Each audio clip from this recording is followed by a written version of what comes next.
नमस्ते दोस्तों, welcome to KB classes target YouTube channel.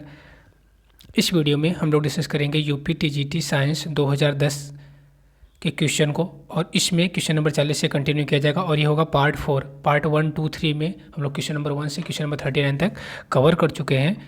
ठीक, एंड आप प्ले लिस्ट में चेक करेंगे तो आपको यूपी टीजीटी साइंस 2013 का कंप्लीट सोल्यूशन मिल जाएगा। यूपी टीजीटी साइंस 2013 का जो पेपर था उसका कंप्लीट सोल्यूशन मिलेगा। पीजीटी बायोलॉजी का कंप्लीट सोल्यूशन मिलेगा। उसके बाद एटॉमिक स्ट्रक्चर जीओसी की थ्योरी हुई है, बट अभी फोकस रहेगा हम लोगों का प्रीवियस ईयर क्वेश्चन पेपर को सॉल्व करने पर। जब previous year question complete solve हो जाएगा, मतलब TGT science, TGT biology, TGT science, TGT biology और पीजीटी बायोलॉजी का, तब फिर हम लोग चलेंगे थ्योरी वाले पोर्शन पे। तो फिलहाल अभी आप लोग प्लीज़ सब्सक्राइब करते रहिए, ऐसे सब्सक्राइब करके हमको सपोर्ट करते रहिएगा। पर डे अगर आप लोग एक भी सब्सक्राइब करते हो तो आप हमको कितना सपोर्ट कर रहे हो, ये हमको मतलब अंदर से एक एनर्जी आती है कि हम ज़्यादा से ज़्यादा बेस्ट से बेस्ट करें और यूट्यूब पे ज़्यादा अच्छे से अच्छा कंटेंट बना के अपलोड करें। अब जो हम क्वेश्चन सॉल्व करते हैं, आपको लगता होगा सीधे नहीं, सोल्यूशन से मतलब नहीं होता, क्योंकि सोल्यूशन में बहुत ज़्यादा करेक्शन भी होते हैं। मैं डिफरेंट बुक के सोर्स नोट्स और बुक जो डिफरेंट फॉरेन ऑथर अपने इंडियन ऑथर्स की हेल्प से सॉल्व करता हूँ क्वेश्चनों को। ओके, तो मेहनत लगती है पीडीएफ बनाने में, क्वेश्चन को सॉल्व करने में जो वर्क रहता है, इस वर्क को आप लोग इतना सपोर्ट कर रहे हो तो उसके लिए आप लोगों का शुक्रिया, और होप कि आप लोग आगे भी ऐसे ही सपोर्ट करते रहोगे। ओके, तो फिलहाल अभी क्वेश्चन स्टार्ट करते हैं। क्वेश्चन नंबर 40 देखते हैं। ये क्वेश्चन है आपका रेडियो एक्टिविटी से, या न्यूक्लियर फिजिक्स आप बोल सकते हो, जो कि इंपॉर्टेंट है टीजीटी के लिए। इससे काफ़ी क्वेश्चन आते हैं। क्वेश्चन है आपका, निम्न में से किस न्यूक्लियर अभिक्रिया द्वारा ऊपरी वायुमंडल में 6 कार्बन 14 उत्पन्न होता है। सिंपल सा क्वेश्चन है कि आपका पूछा है कि कौन सी न्यूक्लियर रिएक्शन है जिस न्यूक्लियर रिएक्शन के द्वारा अपर एटमॉस्फेयर में 6 कार्बन 14 प्रोड्यूस होता है। तो आपको पता होना चाहिए कि जब आप एटमॉस्फेयर में 6 कार्बन 14 मतलब 6 कार्बन 14 प्रोड्यूस करना चाहते हैं तो उसके लिए आप बम्बार्डमेंट करेंगे न्यूट्रॉन के नाइट्रोजन एटम पर। जब आप नाइट्रोजन एटम पर न्यूट्रॉन के बम्बार्डमेंट करेंगे तो 6 कार्बन 14 कंटिन्यू प्रोड्यूस होता रहता है। 6 कार्बन 14 एक रेडियो आइसोटोप है। कार्बन के 3 आइसोटोप होते हैं, 6 कार्बन 12, 6 कार्बन 13 एंड 6 कार्बन 14, जिसमें से नॉर्मली जो एलिमेंट होता है 6 कार्बन 12 होता है, बट ये 6 कार्बन 14 रेडियो एक्टिव आइसोटोप है। ठीक है, तो ये इस न्यूक्लियर रिएक्शन का आप क्या करोगे, नाइट्रोजन एटम पे किसकी बम्बार्डिंग करवाओगे, न्यूट्रॉन की बम्बार्डिंग करवाओगे। न्यूट्रॉन की बम्बार्डिंग करवाओगे तो कार्बन प्रोड्यूस होगा। देखिए कार्बन तो चारों ऑप्शन में आपको दिख रहा है, इसमें भी कार्बन प्रोड्यूस हो रहा है। देखिए पहले वाले ऑप्शन में भी कार्बन प्रोड्यूस हो रहा है, दूसरे वाले में भी प्रोड्यूस हो रहा है, तीसरे वाले में भी और चौथे वाले में। बट यहाँ पे आपको ध्यान रखना है कि चारों में नाइट्रोजन भी है, पहले में नाइट्रोजन, दूसरे में, तीसरे में, चौथे में, चारों में नाइट्रोजन भी है। अब आपको ये ध्यान देना है किसमें नाइट्रोजन की बम्बार्डिंग हो रही है। तो अगर आप देखेंगे तो सेकंड वाले ऑप्शन में नाइट्रोजन की बम्बार्डिंग करके ये 6 कार्बन 14 प्रोड्यूस हो रहा है। बाकी 1H1 जो कि आपका हाइड्रोजन का आइसोटोप होता है, प्रोटियम है, या सिंपल सा आप बोल सकते हो हाइड्रोजन है, ये तो रूल आउट हो जाएगा। सेकंड आपका डायरेक्ट नाइट्रोजन से कार्बन प्रोड्यूस हो रहा है, नहीं ये भी नहीं होगा, ये भी रूल आउट है। थर्ड में आपका नाइट्रोजन पे वही प्रोटियम की बम्बार्डिंग करवा जाए, ये भी गलत है। प्रोटॉन नहीं, ये भी नहीं होगा। तो आप सिंपल सा आपको याद रखना है कि जब आप नाइट्रोजन पर न्यूट्रॉन की बम्बार्डिंग करवाएंगे तो रेडियो आइसोटोप, कार्बन का रेडियो आइसोटोप 6 कार्बन 14 प्रोड्यूस होता है। ओके, तो क्वेश्चन नंबर 40 का कौन सा ऑप्शन करेक्ट हो जाएगा, second option will be correct. Question number 41 आपका मोल कॉन्सेप्ट से है, या सम बेसिक कॉन्सेप्ट आप केमिस्ट्री बोल सकते हो आप। तो law of chemical combination topic से क्वेश्चन पूछा है, निम्न चित्र में methane, water and carbon dioxide का बनना किस नियम के अनुसार होता है। ये आपका दे रखा है कार्बन, हाइड्रोजन और ऑक्सीजन, ये 3 एलिमेंट हैं। तीनों एलिमेंट कंबाइंड करके 3 कंपाउंड का फॉर्मेशन कर रहे हैं। जैसे कार्बन हाइड्रोजन मिलके मेथेन का फॉर्मेशन कर रहा है, हाइड्रोजन ऑक्सीजन कंबाइंड करके वाटर का फॉर्मेशन कर रहा है, कार्बन ऑक्सीजन कंबाइंड करके कार्बन डाइऑक्साइड का फॉर्मेशन कर रहे हैं। ओके, तो जब आपका 2 एलिमेंट कंबाइंड करते हैं सेपरेटली विथ थर्ड एलिमेंट से और बनाते हैं डिफरेंट टाइप ऑफ मॉलिक्यूल, तो ये जो कॉम्बिनेशन रेशियो होता है ना, डायरेक्टली रेसिप्रोकल होता है। देयर कंबाइनिंग रेशियो, इनका जो कंबाइनिंग रेशियो होता है directly reciprocal if they combined directly. तो सिंपल सा, अगर आपको ज़्यादा क्लियर कट, क्योंकि ये इसका जो आप क्वेश्चन प्रैक्टिस करेंगे तो थोड़ा सा और लगता है और लॉक है, जैसे आप law of conservation of mass, different law of different proportion, law of multiple proportion, इन सब के कंपेयर में ये थोड़ा सा मतलब डिफिकल्ट लेवल रहता है इसका। बट यहाँ पे सिंपल सा फंडा, अगर आपको 3 एलिमेंट का कॉम्बिनेशन मिल जाए, 3 एलिमेंट का कॉम्बिनेशन मिल जाए तो समझ लीजिए कि वो है क्या, लॉ ऑफ रेसिप्रोकल प्रोपोर्शन।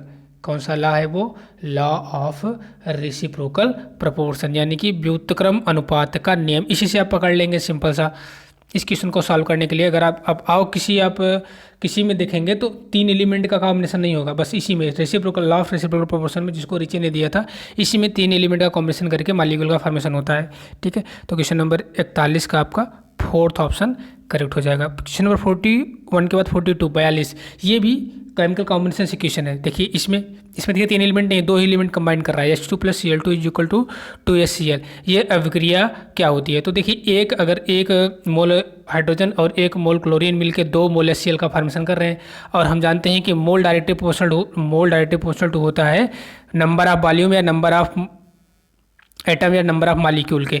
तो हम बोल सकते हैं एक वॉल्यूम हाइड्रोजन का 1 वॉल्यूम Cl2 से मिलके 2 वॉल्यूम HCl का फॉर्मेशन कर रहा है। और एक कौन सा लॉ में ऐसा बोला गया है, ऐसा बोला गया है गे-लुसैक लॉ ऑफ कंबाइंडिंग वॉल्यूम में, मतलब कि गे-लुसैक के संयोजन आयतन संबंधी नियम के अनुसार ये ऐसा है। तो आपका कौन सा ऑप्शन करेक्ट हो जाएगा, 42 का 1 ऑप्शन, 42 का फर्स्ट ऑप्शन करेक्ट हो जाएगा। गे-लुसैक लॉ, यानी गे-लुसैक लॉ ऑफ कंबाइनिंग वॉल्यूम के अकॉर्डिंग ऐसा है। ओके, तो 42 का फर्स्ट ऑप्शन। आप लॉ ऑफ केमिकल कॉम्बिनेशन का पर ईयर 1-2 क्वेश्चन आ ही रहा है, तो इसको डिटेल में पढ़ लीजिएगा। 5 लॉ है बस। ठीक है, लॉ ऑफ कंजर्वेशन ऑफ मास है, जिसको लेवोसियर ने दिया था। इसमें बोला गया था कि matter neither created not destroy in course of the chemical reaction, although बस चेंज होता है एक फॉर्म से दूसरे फॉर्म में। ये लॉ ऑफ कंजर्वेशन ऑफ मास का जो कि लेवोसियर ने दिया था उसका स्टेटमेंट है। ना ही मैटर को आप डिस्ट्रॉय कर सकते हो, ना ही क्रिएट कर सकते हो, बस केमिकल रिएक्शन के दौरान एक फॉर्म से दूसरे फॉर्म में चेंज कर सकते हो। ऐसे आपका लॉ ऑफ डिफरेंट प्रोपोर्शन है, लॉ ऑफ मल्टीपल प्रोपोर्शन है, जिसको जॉन डाल्टन ने दिया था। लॉ ऑफ डिफरेंट प्रोपोर्शन को प्राउस्ट ने दिया था। रेसिप्रोकल को हम लोग ऊपर देख ही चुके हैं, ये जो है रेसिप्रोकल है, जिसको रिची ने दिया था। और ये वाला जो है लॉ ऑफ गैसियस वॉल्यूम या गे-लुसैक लॉ है, जिसको गे-लुसैक ने दिया था। तो ये 5 वॉल्यूम को आप डिटेल में एक बार देख लीजिएगा नोट्स से या किसी रेफरेंस बुक्स से। ठीक है, तो क्लियर हो जाएगा आपका। चलिए क्वेश्चन नंबर 42 के बाद आते हैं क्वेश्चन नंबर 43। क्वेश्चन नंबर 44 आपसे पूछ रखा है आर्सेनिक एक क्या है। तो आर्सेनिक का सिंपल सा पीआई टेबल से आप क्वेश्चन मान सकते हो, या आप मान सकते हो पे ब्लॉक का। ओके, तो पीआई टेबल में आप पढ़ोगे तो भी मिल जाएगा। आर्सेनिक एक है, तो आर्सेनिक धातु है, उपधातु है कि एलॉय है, क्या है। ठीक, तो आर्सेनिक मेटलॉयड है और एलॉय का फॉर्मेशन भी करता है। मेटलॉयड के साथ साथ ये एलॉय का फॉर्मेशन भी करता है। अगर आप नाइट्रोजन फैमिली में पढ़ोगे तो नाइट्रोजन, फास्फोरस, आर्सेनिक, एंटीमनी और बिस्मथ, ये एलिमेंट आते हैं। इन एलिमेंटों में जितने भी हैं, मैं यहाँ पे लिख रखा हूँ ऑलरेडी कौन कौन से एलिमेंट हैं। नाइट्रोजन, फास्फोरस, आर्सेनिक, एंटीमनी और बिस्मथ। इसमें से सिर्फ बिस्मथ जो है एलॉय का फॉर्मेशन नहीं करता है, बाकी सभी एलिमेंट नाइट्रोजन फैमिली के एलॉय का फॉर्मेशन करते हैं। और उसके साथ साथ आपका ये जो बिस्मथ है मेटल है, आर्सेनिक, एंटीमनी मेटलॉयड हैं। ओके, और ये दोनों क्या है, नॉन मेटल है। नाइट्रोजन, फास्फोरस नॉन मेटल है नाइट्रोजन फैमिली की बात करूँ, ये दोनों मेटलॉयड हैं, और बिस्मथ जो है मेटल है। एलॉय की बात करूं तो इसमें सभी एलॉय का फॉर्मेशन करते हैं, सिर्फ बिस्मथ एलॉय का फॉर्मेशन नहीं करता। ये क्लियर हुआ? एक बार फिर से सुन लीजिए। आपके नाइट्रोजन फैमिली में, जो कि आप पीरियड टेबल में मिल जाएगा, नाइट्रोजन फैमिली में जो एलिमेंट आते हैं नाइट्रोजन, फास्फोरस, एंटीमनी और बिस्मथ, इसमें से बिस्मथ जो है वो मेटल होता है, नाइट्रोजन फास्फोरस नॉन मेटल होता है। मतलब ऊपर के 2 नॉन मेटल होते हैं, बीच के 2 मेटलॉयड होते हैं, सबसे नीचे जो है वो मेटल होता है। वैसे भी आप जानते होंगे डाउन द ग्रुप जाने में मेटेलिक कैरेक्टर बढ़ता है। ओके, ये चीज़ हो गई आपकी मेटल, नॉन मेटल, मेटलॉयड की बात। उसके बाद एलॉय की अगर बात करें तो जितने भी एलिमेंट हैं नाइट्रोजन फैमिली में, सभी एलिमेंट एलॉय का फॉर्मेशन करते हैं, सिर्फ बिस्मथ जो है नहीं करता है। एलॉय का फॉर्मेशन शो करते हैं या एलोट्रॉपी शो करते हैं तो इस प्रकार से आपका अगर हम बोलें कि आर्सेनिक क्या है, यहाँ पे आर्सेनिक की बात हो रही है। आर्सेनिक आपका मेटलवाइड भी है, उपधातु भी है और मिश्र धातु का फॉर्मेशन करता है, तो ये मिश्र धातु भी है।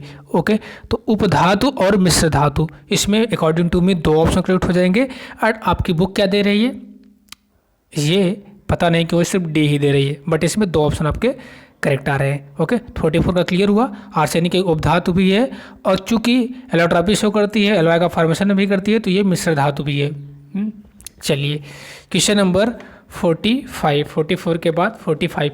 और प्लीज़ अगर आप लोगों का कोई सजेशन, डाउट या कुछ भी हो, आप कमेंट करिए। संडे को हम लोग कमेंट पर भी डिस्कस करेंगे, ठीक है। जो चैप्टर या जो क्वेश्चन आप लोगों का रहेगा कमेंट में, वो क्वेश्चन को लेके डिस्कस किया जाएगा। ओके, चलिए क्वेश्चन नंबर 45 पे हम लोग चलते हैं। 45 सिंपल सा पूछा है कि यस ऑर्बिटल की आकृति होती है। तो हम लोग ऑर्बिटल पढ़ते हैं 4 टाइप के, S, P, D and F orbital. S orbital आपका स्फेरिकल होता है, उसका जो आकृति होती है वो स्फेरिकल होता है, स्फेरिकल आकृति होती है। स्फेरिकल का मतलब आपका सर्कुलर नहीं, स्फेरिकल। स्फेरिकल का मतलब आपका गोलाकार, ये नहीं वृत्तीय, वृत्तीय अलग, गोलाकार अलग होता है। तो सर्कुलर नहीं होता है एस ऑर्बिटल, ठीक है, ये गलत है। वृत्त गोलाकार होता है, यानी कि स्फेरिकल होता है, याद रखना है। उसके बाद आपका और जो ऑर्बिटल है, पी ऑर्बिटल डंबल शेप का होता है। एस के बाद पी ऑर्बिटल डंबल शेप का होता है। D orbital double dumbbell shape का होता है। और एस का जो है कोई भी शेप नहीं है। ओके, तो आपका ऑर्बिटल का शेप भी याद होना चाहिए। एटॉमिक स्ट्रक्चर से क्वेश्चन हम लोग थ्योरी में भी डिटेल में डिस्कस कर भी चुके हैं इस चीज़ को, ठीक है। आप एटॉमिक स्ट्रक्चर प्ले लिस्ट में जाएंगे तो उसकी थ्योरी पड़ी हुई है। ओके, तो बहुत डिटेल में डिस्कस किए हुए हैं। ओके, पीजीटी लेवल तक का, ऐसा नहीं कि आपका। और हाँ, टीजीटी में अगर आप केमिस्ट्री में देखें तो मोस्टली इंपॉर्टेंट चैप्टर जो है एटॉमिक स्ट्रक्चर है, न्यूक्लियर केमिस्ट्री है, मतलब जो जिसमें अब रेडियो एक्टिविटी होती है, पीरियोडिक टेबल है, केमिकल बॉन्डिंग है, ये 4 चैप्टर तो मोस्ट इंपॉर्टेंट है। ये 4 चैप्टर आपके याद होने चाहिए। बाकी और चैप्टर आपके मतलब याद होने चाहिए, मैं बोल रहा हूँ, मतलब इसके क्वेश्चन प्रैक्टिस और थ्योरी दोनों ज़्यादा बेटर होनी चाहिए। उसके बाद इधर आपका मोल कॉन्सेप्ट, जिसमें लाभ केमिकल कॉम्बिनेशन है, इससे भी भर भर के क्वेश्चन रखा हुआ है इन्होंने।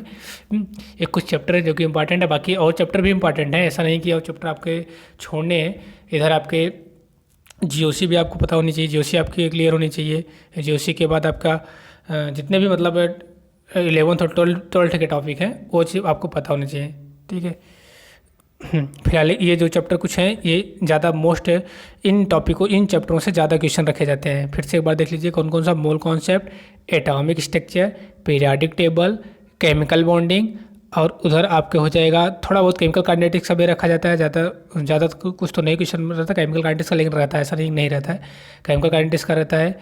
इधर आपका सोल्यूशन का भी रहता है, सोल्यूशन यानी मोल कॉन्सेप्ट। ओके, ये चीज़, जीओसी तो है, ऑर्गेनिक केमिस्ट्री, इंडियन रिएक्शन और जीओसी, ये तो इंपॉर्टेंट है। जीओसी मतलब आपका आयुपैक, आइसोमेरिज्म, जीओसी में जो टाइप ऑफ द रिएक्शन होती है, ये सब तो इंपॉर्टेंट है ही। तो आप ये टॉपिक पे टीजीटी के लिए अलग, पीजीटी के लिए तो डिटेल में रहना चाहिए। पीजीटी में तो आपको डिटेल में रहना पड़ेगा, मतलब फुल आपका मैकेनिज्म सहित 12th को लेते हुए बेसिक का भी थोड़ा बहुत पोर्शन कवर करना पड़ेगा, ठीक है। तो 45 का फिलहाल हो गया, कौन सा, सेकंड ऑप्शन करेक्ट हो गया, ठीक है। चलिए, गोलाकार होता है। क्वेश्चन नंबर 46 फिर एटॉमिक स्ट्रक्चर का क्वेश्चन है। देखिए एटॉमिक स्ट्रक्चर, अभी हम लोग जितने भी क्वेश्चन इस पार्ट में कर भी रहे हैं वो देखिए एटॉमिक स्ट्रक्चर का और न्यूक्लियर केमिस्ट्री का ये क्वेश्चन रखे हुए हैं। 46 अगर आप देखेंगे और लैब केमिकल कॉम्बिनेशन का तो पूछा है 46, इलेक्ट्रॉन, प्रोटॉन, न्यूट्रॉन एवं अल्फा कण के लिए E/m के मान बढ़ते हुए क्रम में बताना है। तो भाई साहब E/m आपका दे रखा है क्या, यहाँ पे मैं पहले लिख देता हूँ, जगह थोड़ी सी चाहिए, स्पेस चाहिए प्रॉपर। हमको लिखना है E/m की वैल्यू किसके लिए, इलेक्ट्रॉन के लिए, प्रोटॉन के लिए, न्यूट्रॉन के लिए और अल्फा पार्टिकल के लिए। अब इलेक्ट्रॉन का अगर E/m लिखेंगे तो इलेक्ट्रॉन पर जो चार्ज आवेश होता है वो 1.6 × 10⁻19 कूलम होता है, जो कि निगेटिव में होता है। अपान इलेक्ट्रॉन का मास आप सबको पता होगा 9.1 × 10⁻31 किलोग्राम होता है। चलिए वेरी गुड, ये अच्छी बात है, ये 10⁻31 है kg में। नेक्स्ट, अगर आप लिख रहे हो किसका मास, प्रोटॉन का मास, तो प्रोटॉन पे चार्ज इलेक्ट्रॉन के चार्ज के बराबर होता है, बस साइन का अंतर होता है। इस पर भी उतना ही चार्ज है, बस ये पॉजिटिव में रहता है, 1.6 × 10⁻19 कूलम। और जो प्रोटॉन का मास होता है 1.67 × 10⁻⁻⁻⁷ 27। ये आपका प्रोटॉन का मास होता है। न्यूट्रॉन का ना कोई चार्ज न्यूट्रॉन पे होता नहीं, तो ये आपका चार्ज बाय E/m का मान 0 आ जाएगा। ठीक है। अल्फा पार्टिकल या अल्फा कण की बात करें हम, तो अल्फा पर जो आपका चार्ज होता है वो इलेक्ट्रॉन के 2 गुना होता है, यानी कि इलेक्ट्रॉन पे जितना चार्ज है उसका 2 गुना। ठीक है। यानी इस पे जो चार्ज हो जाएगा 3.2 इंटू 10⁻⁻19 अपान मास जो होता है इसका कितना होता है, प्रोटॉन के मास के 4 टाइम, मतलब प्रोटॉन का जो मास है उसका 4 टाइम। ठीक है। तो ये आपका हो जाएगा। अब आप इन चारों में देखिए कि आपको एक चीज़ पता होगा बेसिक, कि जिसका हर का मान ज़्यादा, अंश ये ऊपर वाला अंश है, नीचे वाला हर है, हर की वैल्यू जितनी कम, मतलब डिवाइड भाग में, ये डिवाइड है, भाग अगर देर हो, अगर हर की वैल्यू जितनी कम है, आपका जो कटने के बाद, जो सॉल्व करने के बाद जो वैल्यू आएगी वो थोड़ा ज़्यादा आएगी। और हर की वैल्यू, मतलब अंश और हर में हर की वैल्यू जितनी ज़्यादा है वो आप डिवाइड करने के बाद उतना मिनिमम वैल्यू आएगी। तो इन चारों को आप सॉल्व करेंगे तो सबसे, चूँकि हर सबसे कम ए है, 9.1 में से 31 बहुत कम है। ठीक है। 10⁻31 पे ध्यान दीजिए, बहुत कम है। उससे ज़्यादा है तो ये है, 10⁻27, लेकिन सबसे ज़्यादा ये है, क्योंकि ये 4 टाइम है ना, सबसे ज़्यादा मास इसका है, यानी सबसे कम E/m इसी का आने वाला है। और सबसे ज़्यादा किसका, इलेक्ट्रॉन का आने वाला है, सबसे ज़्यादा E/m इलेक्ट्रॉन का आएगा। ठीक है। इलेक्ट्रॉन के बाद आपका आएगा किसका, प्रोटॉन का। अच्छा, इलेक्ट्रॉन का सबसे ज़्यादा आ रहा है, देन प्रोटॉन का आ रहा है, उसके बाद आपका अल्फा का आएगा। किसका मान आएगा, अल्फा का। अगर आप इसको सॉल्व करोगे, थोड़ा सा कैलकुलेटर से सॉल्व करके देखेंगे तो अल्फा का थोड़ा सा ज़्यादा आएगा, न्यूट्रॉन तो 0 है ही, न्यूट्रॉन का सबसे कम आएगा। तो ये आपका ऑर्डर बन जाएगा, E/m का ऑर्डर बनेगा, इलेक्ट्रॉन, प्रोटॉन और न्यूट्रॉन और अल्फा पार्टिकल। अगर याद रहेगा तो ज़्यादा भी बेटर रहेगा। ठीक है। सॉल्व करने की वहाँ जरूरत नहीं, क्योंकि टाइम बहुत कम रहता है। ठीक है। तो E/m का मान सबसे ज़्यादा इलेक्ट्रॉन का, प्रोटॉन का, देन अल्फा का, देन न्यूट्रॉन का, ये सीक्वेंस होता है। तो आपको यहाँ पे कितना बढ़ते हुए क्रम में बताना, यानी सबसे कम किसका होगा, न्यूट्रॉन का होगा। उसके बाद उससे ज़्यादा, न्यूट्रॉन से ज़्यादा किसका होगा, न्यूट्रॉन से ज़्यादा आपका होगा अल्फा का, अल्फा से ज़्यादा प्रोटॉन का, प्रोटॉन से ज़्यादा इलेक्ट्रॉन का, न्यूट्रॉन से ज़्यादा अल्फा, अल्फा से ज़्यादा प्रोटॉन, प्रोटॉन से ज़्यादा, सबसे ज़्यादा किसका, इलेक्ट्रॉन। तो 46 का कौन सा ऑप्शन करेक्ट हो जाएगा, 4th ऑप्शन करेक्ट हो जाएगा। 46 का 4th ऑप्शन करेक्ट हो जाएगा। अब क्वेश्चन नंबर 47, क्वेश्चन नंबर 47 से लेके क्वेश्चन नंबर आपका 55 कंटिन्यू जितने क्वेश्चन हैं, सब क्वेश्चन सिर्फ 2 चैप्टर से है। एक चैप्टर है आपका न्यूक्लियर केमिस्ट्री, मतलब रेडियो एक्टिविटी, और सेकंड एटॉमिक स्ट्रक्चर। अब सोचिए दोनों चैप्टर कितने इंपॉर्टेंट हैं। ठीक है। हम लोग कर रहे हैं UPTGT साइंस 2010 के क्वेश्चन को सॉल्व कर रहे हैं। तो इस प्रकार से आपका ये दोनों चैप्टर, अब इस अंदाजा आप लगा सकते हो, गेस कर सकते हो कि दोनों चैप्टर कितने इंपॉर्टेंट है UPTGT साइंस के पॉइंट ऑफ व्यू से। तो क्वेश्चन नंबर 47 पहले सॉल्व करते हैं। चलिए 47, 32 जर्मेनियम 76, 32 Ge76 का एक सम न्यूट्रॉनिक है। मतलब यहाँ पे आपको फाइंड आउट करना है क्या, आइसोटोन, सम न्यूट्रॉनिक फाइंड आउट करना है। तो फर्स्ट ऑफ ऑल आप पहले इसमें देख लीजिए नंबर ऑफ न्यूट्रॉन कितने हैं। 32 जर्मेनियम 76 में नंबर ऑफ न्यूट्रॉन निकालने का फार्मूला क्या होता है, एज इक्वल टू, आपको पता होगा ऑलरेडी, एटॉमिक स्ट्रक्चर में टॉपिक हम लोग कवर कर चुके हैं, आप प्लेलिस्ट में चेक भी कर सकते हैं एटॉमिक स्ट्रक्चर का। एज इक्वल टू Z+N। ए यहाँ पे क्या है, ए है यहाँ पे मास नंबर या एटॉमिक मास, यानी कि परमाणु भार, जेड है यहाँ पे एटॉमिक नंबर, मतलब कि परमाणु क्रमांक, एन है नंबर ऑफ न्यूट्रॉन, या इसको ऐसे भी लिख सकते हैं, as equal to P+N, P+N। अब चूँकि ये जो आपका कोई भी एलिमेंट रिप्रेजेंट करते हैं, जो नीचे है, मतलब 32 जो है उसका परमाणु क्रमांक हो गया GE का। ठीक है। और 76 जो है परमाणु भार हो गया। हमको नंबर ऑफ न्यूट्रॉन निकालना था, number of neutron equal to क्या हो जाएगा, A-Z। इस इक्वेशन से अगर मैं बीच वाली इक्वेशन हटा दें, ये बीच वाली इक्वेशन हम लोग हटा देते हैं अगर, तो आपका फार्मूला बन के आ जाएगा क्या, एज इक्वल टू Z+N और N is equal to A-Z हो जाएगा। तो एन यहाँ पे नंबर ऑफ न्यूट्रॉन है और ए कितना है, इस एलिमेंट पे आप फोकस रहिए, 32 Ge76 पे। ए है आपका 76, जेड है आपका 32, जेड मतलब परमाणु क्रमांक, ए मतलब परमाणु भार है। 76 में से 32 आप निकाल दोगे तो 6 में से 2 गया 4, 7 में से 3 गया 4, 44 नंबर ऑफ न्यूट्रॉन 44 आ गया, 44 आ गया। अब इन चारों एलिमेंट में आप चेक कर लीजिए, जिसमें 44 आ जाएगा वही ऑप्शन करेक्ट हो जाएगा। तो 32G77 में अगर आप चेक करोगे तो कितना नंबर ऑफ न्यूट्रॉन आएगा, तो 77 माइनस 32 करेंगे तो कितना आएगा। चलिए पहले ऑप्शन नंबर 1 को चेक करेंगे हम। तो ऑप्शन 1 को चेक करेंगे जब, यहाँ पे मैं लिख देता हूँ 1, फर्स्ट को चेक करेंगे तो 77 माइनस 32, 77 है परमाणु भार, इसमें 77 है और माइनस 32 करेंगे तो आपका निकल के आ जाएगा कितना, 7 में से 2 गया 5 और 7 में से 3 गया 4, 45। तो ये तो रूल आउट हो गया। ठीक है, ये तो रूल आउट हो गया, ये आइसोन्यूट्रॉनिक नहीं है। सेकंड 33AS76, इसको चेक करेंगे, सेकंड ऑप्शन को चेक करेंगे। अब सेकंड ऑप्शन को चेक करेंगे तो कितना निकल के आ रहा है,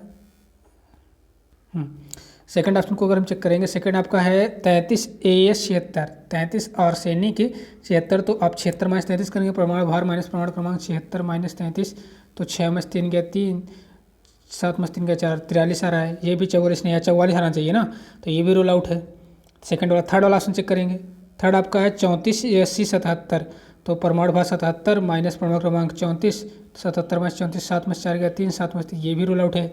ये भी आइसोन्यूट्रॉनिक नहीं, सब न्यूट्रॉनिक नहीं है। लास्ट आपका है यही है, अब यही बचा तो यही होगा ही, यही ऑप्शन करेक्ट है। चेक भी कर लेते हैं हम लोग। तो आप फोर्थ ऑप्शन को चेक करेंगे तो इसमें परमाणु भार 78 है, माइनस परमाणु क्रमांक आपका 34 है, तो 78 माइनस 34 कितना आ जाएगा, 8 में से आएगा 4, 44। 44 इसका भी है और 44 आपका जो क्वेश्चन में है उसका भी है, तो दोनों क्या हो गए, आइसोन्यूट्रॉनिक हो गए। ओके, चलिए क्वेश्चन नंबर 48, सेम फंडा सेम कॉन्सेप्ट, सब न्यूट्रॉनिक। इसमें बताना है नाभिक के अतिरिक्त जो सब न्यूट्रॉन है, तो इसे मैं सॉल्व ज़्यादा कुछ नहीं करूँगा क्योंकि सिमिलर क्वेश्चन है। जस्ट आप बस को आपको चेक करना है परमाणु भार माइनस परमाणु क्रमांक करके जितना नंबर ऑफ न्यूट्रॉन आ रहा है वो सिमिलर होना चाहिए, तो सब न्यूट्रॉनिक होगा। तो पहला ऑप्शन चेक करते हैं, 6 कार्बन 14 में आपका कार्बन में नंबर ऑफ न्यूट्रॉन आएगा 14 माइनस 6 इज इक्वल टू 8 आएगा। सेकंड 7 नाइट्रोजन 14 में, मतलब 14 माइनस 7 करेंगे तो 7 आ जाएगा। ये तो ऐसे अभी 8 7 आ गया, अलग अलग आ गया नंबर ऑफ न्यूट्रॉन, तो नंबर ऑफ न्यूट्रॉन जब अलग अलग आ गए तो ये तो यहीं से रूल आउट हो गया। चलिए सेकंड ऑप्शन चेक करते हैं। सेकंड ऑप्शन में आपका दे रखा है, सेकंड ऑप्शन में 6 कार्बन 12, तो नंबर ऑफ न्यूट्रॉन परमाणु भार 12 माइनस परमाणु क्रमांक 6 आ रहा है। 7 नाइट्रोजन 14, तो 14 माइनस 7 7 आ रहा है। ये तो यहीं फिर ये भी रूल आउट हो गया, यहीं 6 और 7 अलग अलग आ गया, नंबर ऑफ न्यूट्रॉन सेम आने चाहिए थे, तो ये भी रूल आउट। चलिए थर्ड ऑप्शन चेक करते हैं।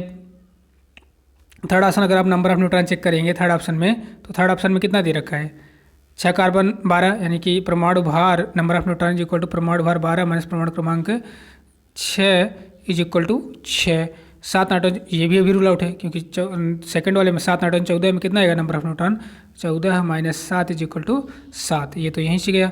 अब लास्ट फोर्थ ऑप्शन आपका बच रहा है, इसमें अगर हम नंबर ऑफ न्यूट्रॉन निकालें फोर्थ ऑप्शन में तो देखते हैं नंबर ऑफ न्यूट्रॉन कितना आएगा। फोर्थ ऑप्शन में नंबर ऑफ न्यूट्रॉन आएगा N1, मतलब N कार्बन में number of neutron 14 minus 6 is equal to 8, 7 nitrogen 15, यानी कि number of neutron in nitrogen में फोर्थ ऑप्शन में जो नाइट्रोजन है उसमें आ जाएगा परमाणु भार 15 माइनस परमाणु क्रमांक 7 8। फिलहाल यही ऑप्शन है, सही है क्योंकि तीनों तो गलत हो गए हैं, लेकिन चेक तो करना ही है। Number of neutron in fluorine atom, तो 17 माइनस 9 इक्वल टू 8, तो नंबर ऑफ न्यूट्रॉन देखो तीनों में 8 8 8 आ रहा है, कार्बन में नाइट्रोजन और फ्लोरीन में, तो यही आपका सब न्यूट्रॉनिक हो जाएगा, यानी कि आइसो न्यूट्रॉनिक हो जाएगा। तो 48 का फोर्थ ऑप्शन करेक्ट हो जाएगा। तो 47 48 सेम क्वेश्चन थे, आइसो न्यूट्रॉनिक पूछा था। क्वेश्चन नंबर 49 आपका एटॉमिक स्ट्रक्चर से है, और एटॉमिक स्ट्रक्चर का हम लोग डिटेल थ्योरी कर चुके हैं, प्लेलिस्ट में आप चेक कर सकते हो, वहाँ पे हम लोगों ने डिटेल में एटॉमिक स्ट्रक्चर चैप्टर को कवर कर रखा है पूरा।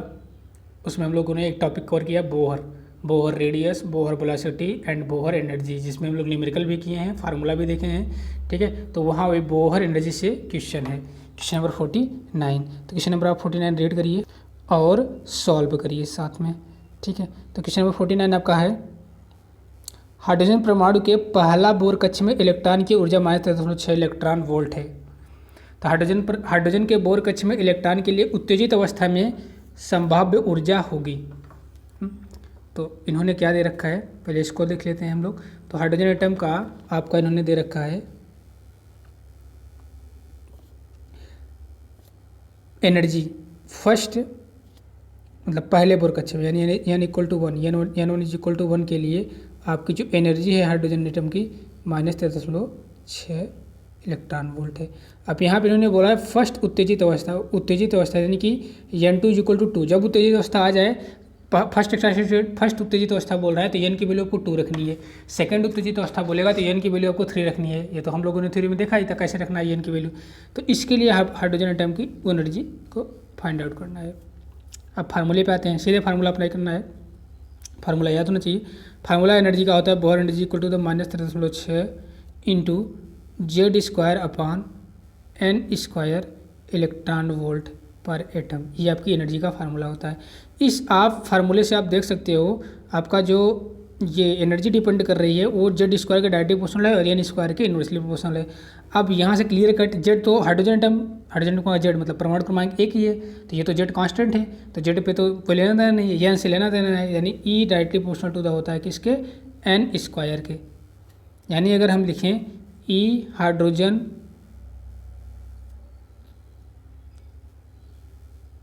E1/E2 अगर हम लिखें तो क्या लिखेंगे, N2/N1 का स्क्वायर, ये लिखेंगे बस। अब वैल्यू पुटअप कर दीजिए। E1 मतलब जब N1 में था तो उस समय एनर्जी कितनी थी, -13.6।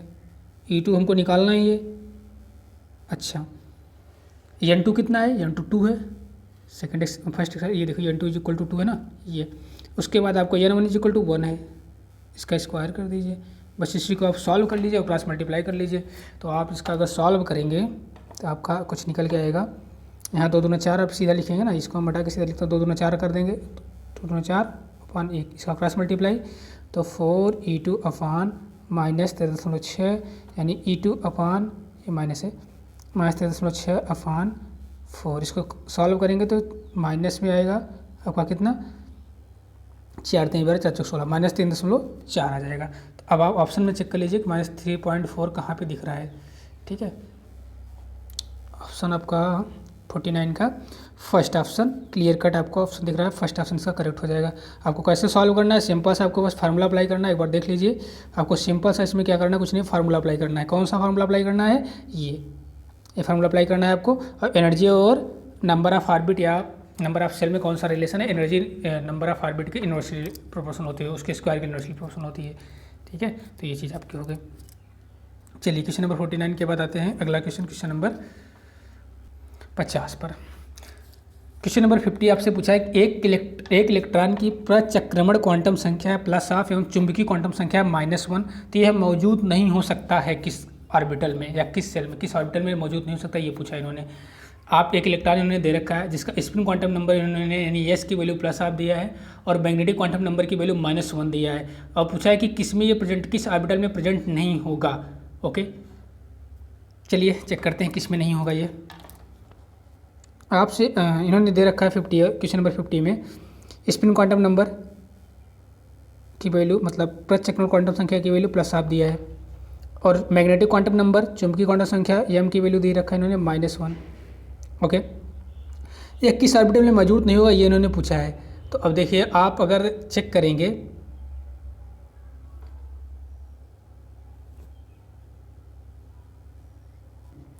पहले आप ये आपकी इन्फॉर्मेशन क्वेश्चन में दे रखी हुई है, जो मैं लिख दिया है ये दोनों इन्फॉर्मेशन आपके क्वेश्चन में है। ओके, अब जो मैं नीचे लिख रहा हूँ ये आपको एटॉमिक स्ट्रक्चर के कॉन्सेप्ट में आपको मिल जाएगा। 4 टाइप के ऑर्बिटल होते हैं S, P, D and F। अब S के लिए जो आपका एजीमुथल क्वांटम नंबर L का मान होता है वो होता है 0। ये मैं जो लिख रहा हूँ ना, किसकी वैल्यू लिख रहा हूँ, L की वैल्यू लिख रहा हूँ, एजीमुथल क्वांटम नंबर की L की। और P के लिए एजीमुथल क्वांटम नंबर 1 होता है, D के लिए 2 होता है, F के लिए 3 होता है।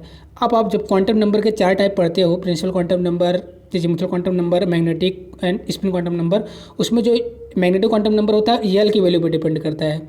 0 से लेके जो मैग्नेटिक क्वांटम नंबर होता है +L से -L तक हो सकता है। यानी कि अगर आपकी M की वैल्यू -1 आ रही है तो श्योर है कि वो P भी हो सकता है, D भी हो सकता है, F भी हो सकता है। क्यों? क्योंकि अगर आप P में जा रहे हो तो M की वैल्यू आपकी क्या क्या हो सकती है, +1, -1 और 0। ऐसे D में जाओगे तो +2 से -2 के बीच में -1 तो आएगा ही, ऐसा तो नहीं है। ऐसे +3 से -3 के बीच में -1 तो आएगा ही। तो PDF में तो -1 आएगा, तो M का तो -1 हो जाएगा।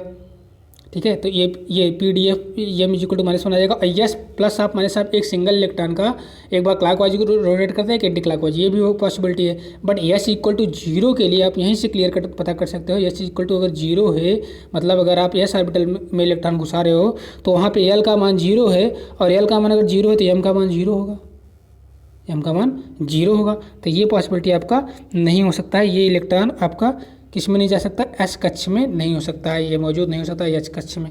तो आपका 50 का कौन सा ऑप्शन सही हो जाएगा, 50 का second option, sorry third option आपका करेक्ट हो जाएगा। एस कक्ष में ये ऑर्बिटल मौजूद नहीं हो सकता है, एस ऑर्बिटल में, एस कक्ष में। तो 50 का थर्ड ऑप्शन करेक्ट हो जाएगा। चलिए कैसे आपको निकालना है, सिंपल सा आपको क्वांटम नंबर डिटेल में आपको अगर पता होगा तो क्वेश्चन कुछ है नहीं, ठीक है। चलिए क्वेश्चन नंबर 51 सिंपल सा क्वेश्चन, फिर से एटॉमिक स्ट्रक्चर का ही क्वेश्चन है। क्वेश्चन नंबर 51 रीड करते हैं। 51 आपसे पूछ रखा है, निम्न में से कौन प्रकाश की चाल से गमन नहीं करेगा, कौन प्रकाश स्पीड ऑफ लाइट से गमन नहीं करेगा, इन्होंने ये पूछा है। ओके 51, तो स्पीड ऑफ लाइट जो होती है मतलब 3 × 10⁸ मीटर पर सेकेंड, जो डी ब्रॉगली वेव होती है वो आपकी स्पीड ऑफ लाइट से ट्रेवल नहीं करती है, बल्कि जितनी इलेक्ट्रोमैग्नेटिक वेव होती हैं मतलब एक्सरे, गामा रे, ठीक है, ये सब एक्सरे, गामा रे, उधर आपका माइक्रोवेव, रेडियो वेव, विजिबल रे, इंफ्रारेड रे, जितनी भी इलेक्ट्रोमैग्नेटिक वेव होती है सबकी सब स्पीड ऑफ लाइट से ट्रेवल करती हैं, ठीक है। बट डी ब्रॉगली पार्टिकल जो होता है, डी ब्रॉगली वेव जो होती है वो इलेक्ट्रोमैग्नेटिक वेव नहीं होती है, वो स्पीड ऑफ लाइट से ट्रेवल नहीं करती है।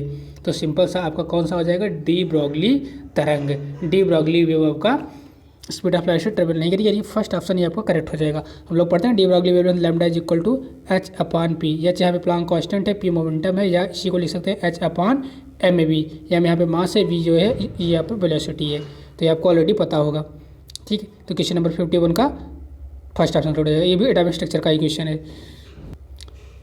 क्वेश्चन नंबर 52, रेडियम एक रेडियो सक्रिय पदार्थ है, यह तनु सल्फ्यूरिक एसिड में घुलकर रेडियम सल्फेट नामक एक यौगिक बनाता है, तो ये यौगिक क्या होगा, ये यौगिक के बारे में मतलब क्या। तो रेडियम को आप एक, ठीक है, आपने रेडियम को बोल दिया कि क्या है, ये रेडियो सक्रिय पदार्थ है, अच्छी सही बात है, रेडियम एक आपका रेडियो सक्रिय पदार्थ है, रेडियो एक्टिव पदार्थ है। इसको आपने डाइल्यूट H2SO4 में डाल दिया, dilute H2SO4, dilute sulphuric acid ने डिजॉल्व कर दिया, तो ये बना लिया रेडियम सल्फेट। अभी न्यू कंपाउंड बन गया, ये रेडियो एक्टिव नहीं रह गया, ठीक है, ये न्यू कंपाउंड एक रेडियम सल्फेट न्यू कंपाउंड बन गया।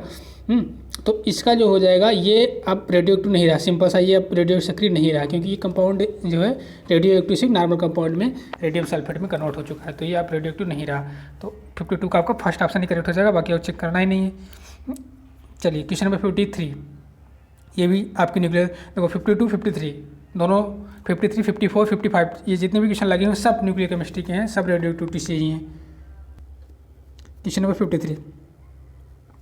53 आपसे अब पूछ रखा है, 92 यूरेनियम 235 का समस्थानिक कुछ चरणों में 82 Pb 207 समस्थानिक में क्षय हो जाता है, इस प्रक्रम तक कणों का समूह उत्सर्जित होगा। ओके